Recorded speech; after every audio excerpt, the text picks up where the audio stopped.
When it comes to the current NBA landscape, there is no other star player, let alone superstar, that gets disrespected more than Luka Doncic. Who are your two guards, first team All NBA? Ooh. Shai Gilgeous-Alexander. I had to go to Anthony Edwards and Shai Gilgeous-Alexander. Over Brunson? Over Doncic? And Over Doncic? yeah, that would be second team. Whoa. Whoa. You need your medication. If you had to say right now, who do you think's gonna win? I think they'll give it to Jokic. I would vote for Shai. I have a vote. I would vote for Shai. I got to admit to you, it's a battle for number 3 between Anthony Edwards and Jalen Brunson. That's not what your girlfriend said. These men must have cataracts, dude. Like, what? I don't know what they're not watching. Like, the game is right there in front of them, dude. Why can't people be impartial nowadays? Why can't people put their feelings aside and enter a debate? Facts are facts. It's just, ooh. Welcome to the Dirty Buckets, where we give flowers to those men in need. Not like that. I gotta watch myself, dude. I got to stand straight in this climate. I mean, I might mess around and have a diss record aimed straight at my sorry ass. I mean, Lord knows we don't want it. I can't afford that right now. Yeah, they're dishing out diss records like if the CDC mandated it. Like, ooh.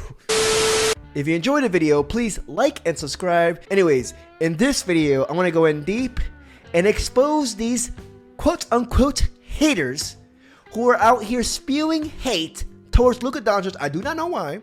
Like, this is a clear case of defamation. It is defamation at its finest. Somebody get Luka a lawyer, please. So last night, at the recording of this video, Luka Doncic posted 28 points, 13 assists, and 7 rebounds as he, Kyrie, and the Mavs finally slayed their demons in the Clippers. Did it in just such beautiful fashion. Like, Kawhi didn't play, dude, and I don't care if he didn't play. He was going to get this work even if he did play. But comparatively speaking, I want to go on to Luka's playoff history. For the playoffs, Luka averages 32 points, 9.2 rebounds, 8.1 assists in 34 current playoff games. Comparatively speaking, that puts him up with all the all-time greats, like Kobe, who averaged 25 points per game in the playoffs in his career, Kevin Durant, the Snake, 29.3 points per game, LeBron James, 28.3 points per game. Granted, it is still a small frame. I mean, Luka's averaging these points in only 34 playoff games. So, you know, it's still a small frame. Like, the number can go higher or lower. I love all these players. There's no hate. Trust me. But on top of that, Luka is still only 25 years old. It is safe to say that he hasn't even entered his prime yet. Prime years are usually, 26 to the age of 30?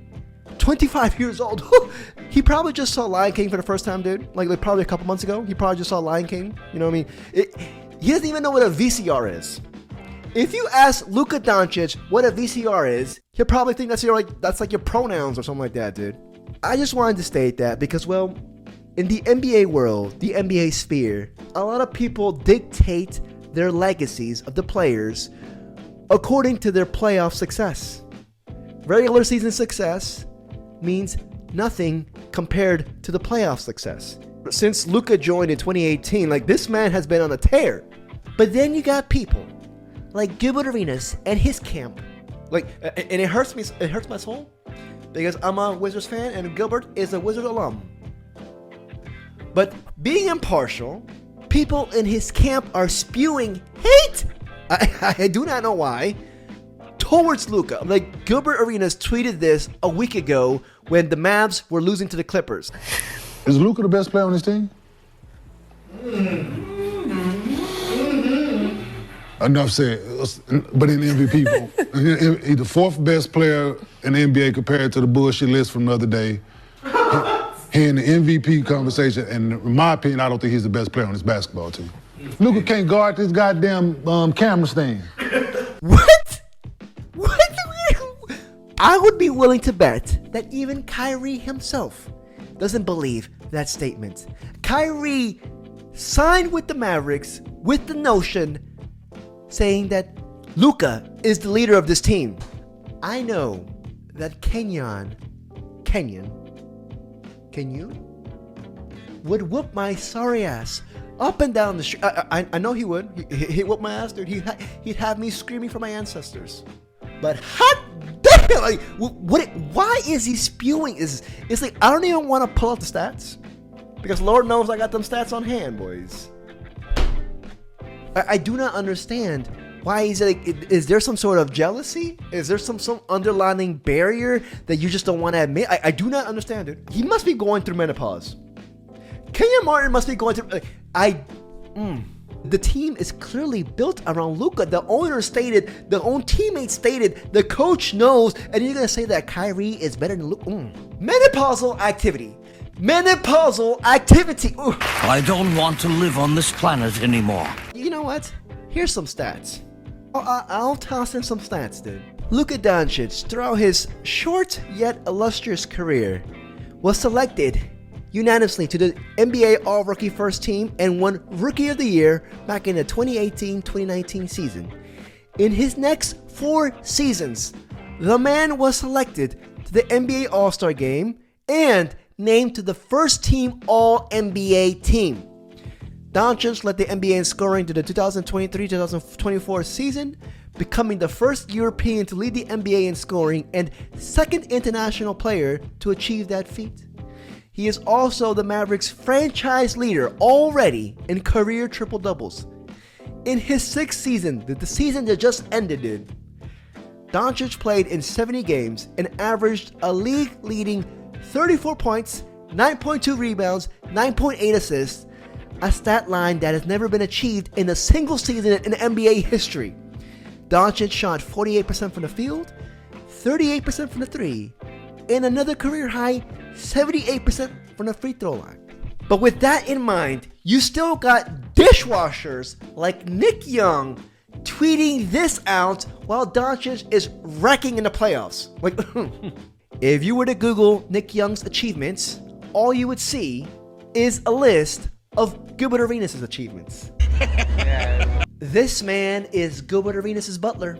I said it, I've been saying it for years, dude. If Gilbert runs out of toilet paper, you bet your sweet ass that Nick Young will be there.